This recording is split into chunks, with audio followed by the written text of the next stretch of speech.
আমরা যদি একটি ফ্যাসিস্ট সরকারের বিদায় করতে পারি, আমরা যদি একটি দানবীয় সরকারকে বিদায় করতে পারি, আমরা যদি দেশের সবচেয়ে বড় মধ্যস্বত্বভোগীকে বিদায় করতে পারি, যার নাম সালমান রহমান,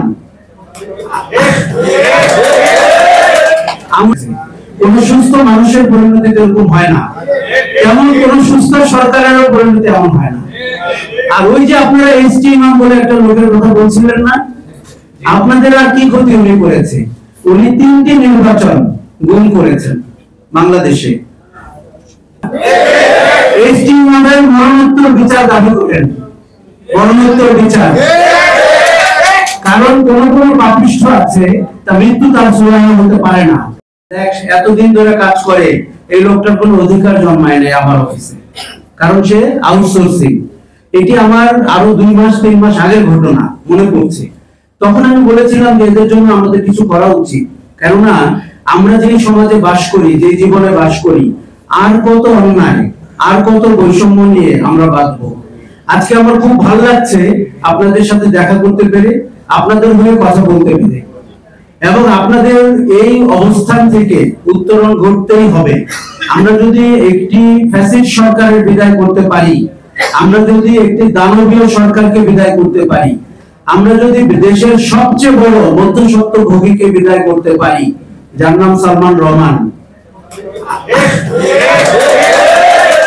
আমরা কেন আপনাদের যে মধ্যস্বত্বভোগীরা আছে, ঠিকাদাররা আছে, তাদেরকে বিদায় করতে পারবো না? এবং মনে শক্তি রাখেন, বুকে সাহস রাখেন। আপনার দাবি যৌক্তিক, আপনার অধিকার আদায় করার আন্দোলন যৌক্তিক, এবং আমাদের সম্মতি দেওয়া ছাড়া এখানে কোনো সুযোগ নাই। আমার কাছে 3টা জিনিস মনে হয়েছে। প্রথম হচ্ছে যে আমার লোন দাঁড়িয়ে যাচ্ছে আজকের এই ডকুমেন্টটা পড়তে গিয়ে। আগে আমি ভাবতাম যে আপনারা কার লোক, এই পরিচয়ই আপনাদের মূল সমস্যা। এখন আমি দেখলাম ওই পরিচয়টি সবচেয়ে ছোট, কেননা আপনারা একটা চাকরিতে ঢোকার জন্য ঘুষ দেন, মাসে মাসে ঘুষ দেন, বছর বাড়ি ঘুষ দেন। তারপরে সেই লোক আপনাকে 8,000 টাকা দেয়, সে 21,000 টাকা আদায় করে।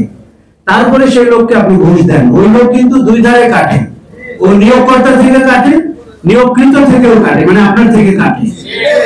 তারপরে আবার সে টাকা ব্যাংকে খাটায়, কারণ সে আপনারা 6 মাস বেতন দেয় না, হয়তো সে বেতন তুলে এই টাকা সে খাটায়। তারপরে সে আরো অনেক ধরনের অনিয়ম করে, আপনার কর্মঘণ্টা বাড়িয়ে দেয়, আপনাকে অতিরিক্ত কাজ করতে বলে। এই যে এত অনিয়ম, এটা কিন্তু আমার ধারণা ছিল না।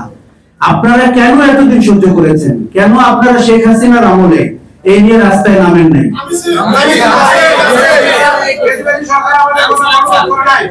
না, ওই সরকারটি কারো কথাই কর্ণপাত করে নাই। এই বিষয়ে খুব দুঃখ পায়েন না, ওইটা আমাদেরটাও কর্ণপাত করে নাই। আমরা মন্তব্য করলে আমাদেরকে হটকারী, ছাত্ররা রাস্তায় নামলে তারা দুষ্কৃতকারী, সন্ত্রাসী, এবং আমাদের সাংবাদিক বন্ধুরা কেউ কেউ ছাত্রদেরকে দুষ্কৃতকারী বলে টক শো করেছে। কাজেই ওই সরকারটি যে বাতিল সরকার এবং তার আচরণ যে খারাপ ছিল, এই কারণেই তার পরিণতি কিন্তু এরকম হয়েছে। কোন সুস্থ মানুষের পরিণতি এরকম হয় না, তেমন কোন সুস্থ সরকারেরও পরিণতি এমন হয় না। আর ওই যে আপনারা এসটি ইমাম বলে একটা লোকের কথা বলছিলেন না, আপনাদের আর কি ক্ষতি উনি করেছে? উনি 3টি নির্বাচন গুম করেছেন বাংলাদেশে। 14 সাল, 18 সাল, আমি জানি না, 2024-এ মনে হয় বেঁচে ছিলেন না, কিন্তু তার কারণেই নির্বাচনগুলো গুম হতো। তার কারণেই সচিবরা সচিবালয়ে আমাদেরকে ভোট দিতে দিত না। ভারত সন্ধ্যাবেলা বলতো ভোট হয়ে গেছে, আওয়ামী লীগ বিজয়ী, ঠিক কিনা? এসটি ইমামের মরণোত্তর বিচার দাবি করেন, মরণোত্তর বিচার। কারণ কোন কোন পাপিষ্ঠ আছে, তা মৃত্যু তার সুরাহা হতে পারে না। যেই ব্যক্তি বাংলাদেশের শাসন ক্ষমতাকে কলুষিত করেছে, আমাদের নির্বাচন গুম করেছে, আপনাদেরকে বঞ্চিত করেছে, তার বিচার হওয়া উচিত। যেমন বর্তমানে যারা পালিয়ে আছেন, যারা কলকাতা নিউ মার্কেটে গত রাতে বা তার আগের দিন দেখা হয়েছে, চটপটি খাচ্ছিলেন, ফুচকাও নাকি খাচ্ছিলেন। চিন্তা করেন, আমার মেজাজটাই খারাপ হয়ে গেছে যে আমাদের ছেলেদেরকে হত্যা করে এই স্বরাষ্ট্রমন্ত্রী কামাল দাড়িটাকে রেখে ওখানে ঘুরে বেড়াচ্ছেন, এদের প্রত্যেককে বিচারের আওতায় আনতে হবে। আমাদের প্রচলিত আইনে বিচার করতে হবে। আমরা যেন আমাদের পরবর্তী 3টি প্রজন্মকে বলতে পারি 24 সালের অনিয়মের জন্য তাদের কি বিচার হয়েছিল। কাজে আপনাদের দাবি তার সাথে যুক্ত হলো, আপনারা এসটি ইমামের মতো লোককে ভবিষ্যতে নজরে রাখবেন, তারা এসটি ইমাম হয়ে ওঠার আগেই তার বিরুদ্ধে প্রতিবাদ করবেন। দপ্তরে দপ্তরে কিন্তু এসটি ইমামরা আছে কিনা এই যে দেখেন 18 লক্ষ লোক নির্বাচন প্রক্রিয়ায় যুক্ত থাকে, একটা লোক ঘুরে দাঁড়াতে পারলো না 2014 সালে 2018 সালে বলতে পারলো না যে এই নির্বাচন হচ্ছে না, কেউ ভোট দিচ্ছে না, বলা হয়নি। কিন্তু তার মানে আমাদের সাহস এতটাই চুরি হয়ে গেছিল, আমরা সবাই মেনে নিচ্ছিলাম, আপোষ করছিলাম। আপোষ করবেন না, আপনার যেটা অবদান সেটা মূল্য আপনি পাবেন, কড়ায় গন্ডায় আদায় করবেন, কোনো ছাড় দিবেন না। শুনেন, আমরা ভেবে থাকি সরকারের পতনটাই আলটিমেট, প্রত্যেকটা স্টেপে আমাদের প্রতিবাদ করা উচিত, সাহস করা উচিত, আন্দোলন করা উচিত, দাবি আদায় করা উচিত।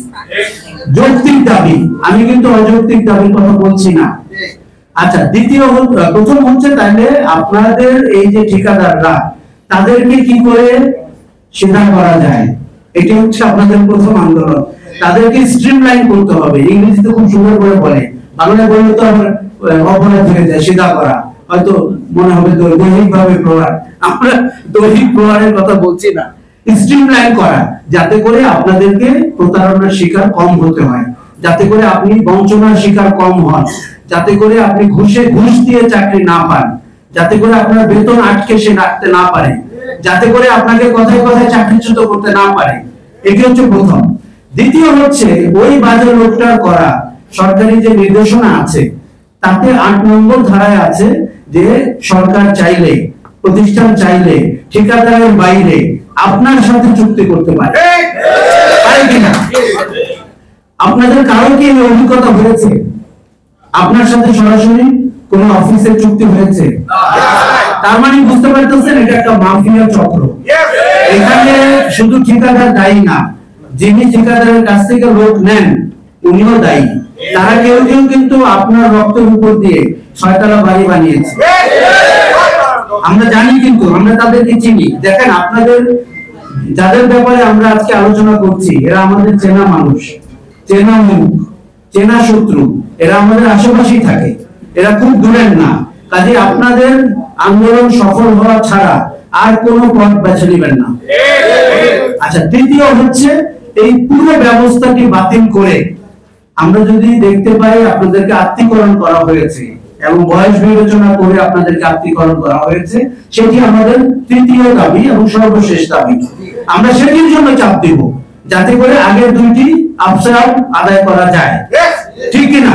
আপনাদের দাবি 1 নম্বর, এক কথা কিন্তু কাজে দেয়। দেখছেন না মহিলা কিভাবে পালিয়ে গেল? এতদিন বলছিল যে আমরা পালাই না, আমার বাবা বলেছে আমরা পালাই না, পালিয়ে গেল, লোকগুলোকে পর্যন্ত নিয়ে যেতে পারলো না। গরু পাচার হয় যে রাস্তা দিয়ে সীমান্তে, সেই রাস্তা দিয়ে লোক স্লিপ করে নেমেছে।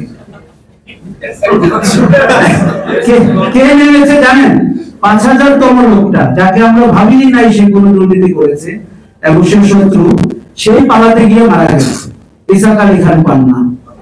তার মানে কি, এই সরকারটি এমন ভাবে দুর্নীতিগ্রস্ত, অপরাধে জড়িত ছিল, তার 5000তম ব্যক্তি সেও গরু পাচারের বিরুদ্ধে দিয়ে সীমান্ত পাড়ি হওয়ার চেষ্টা করেছে। তাই তো বুঝতে পারছেন? কাজে আমাদের এই দাবি 1 দফা, এবং মনে রাখবেন এটাতে চাপ দিলে আপনি বাকি দুইটাকে স্ট্রিমলাইন করে আপাতত হয়তো একটা সহনশীল জায়গায় আপনি যেতে পারবেন। শেষ বলি, আমরা দাসপ্রথার বিরুদ্ধে চাই এবং পৃথিবী 2024 সালে দাসপ্রথার বিন্দু মাত্র ছায়া আছে এমন কোনো কিছু আমরা চাই না। আমরা দেখুন, বাংলাদেশের দুর্নীতিবাজ একজন লোকের সম্পদ যদি আপনাদের জন্য ব্যয় করা হয়, আপনাদের সব প্রবলেম সলভ। আপনারা ওটিও দাবি করতে পারেন, ধরেন সালমান রহমান, ধরেন এস আলম, ধরেন ওই যে কালকে রাতে ধরা পড়েছে নাসার গ্রুপের নজরুল ইসলাম, অথবা ওরিয়ন গ্রুপ। আমরা 6টা অলিগার্কের কথা বলছি যারা ফুলে ভেবে উঠেছে, তাদের একজনের সম্পদ অধিগ্রহণ করে আপনাদের সমস্যার সমাধান করা সম্ভব, ঠিক কিনা? তাহলে আপনারা এইভাবে দাবি করেন এবং চূড়ান্ত বিচারে আমরা দাস প্রথার বিলুপ্তি চাই, আমরা মানবিক মর্যাদা চাই, আমরা আপনাদের অধিকার চাই, আপনাদের দক্ষতা যোগ্যতা দিয়ে আপনারা বাংলাদেশ সরকারের বিভিন্ন প্রতিষ্ঠানে কাজ করেন এমনকি আমরা দেখতে চাই। ওই কথা কিন্তু খুব যুক্তিপূর্ণ না যে আপনাদেরকে আউটসোর্স করলে সরকার নাকি বাজেটে অনেক কম খরচ করে এন্ড এফিশিয়েন্ট হয়। এটি প্রমাণিত না, এটি দাবি। আমি মনে করি দুষ্ট চক্রের দুর্নীতি আরো বেশি হয় এবং এফিশিয়েন্সি কম হয়। আমার ধারণা মানুষ যদি হ্যাপি না থাকে, সন্তুষ্ট না থাকে, সুখী না থাকে, সে কাজ করে না। আপনি দেখুন গত সরকার থেকে আমরা বলছিলাম পদ্মা ব্রিজ বানিয়ে ভোট হবে না, উড়াল সেতু করে ভোট হবে না, বঙ্গবন্ধু টানেল করে ভোট হবে না, ব্যবহার ভালো করে ভোট পাবেন। ওইটা বলতে পয়সা লাগে না। সরকারকে আপনারা বলবেন আপনাদের সাথে ব্যবহারটা ভালো করতে এবং এই যে খরচাপাতির হিসাবটা সেটি নতুন ভাবে দেখতে। দেখুন এটি আমাদেরকে আমাদের উপরের কাঠামোতে যে দুর্নীতি তার 1% আপনাদের জন্য ব্যয় করতে হবে না, তার চেয়েও কমে আপনাদের 5 লক্ষ মানুষের সমস্যার সমাধান করা সম্ভব। আমাদের আবার দেখা হবে বিজয়ের দিনে ভাই।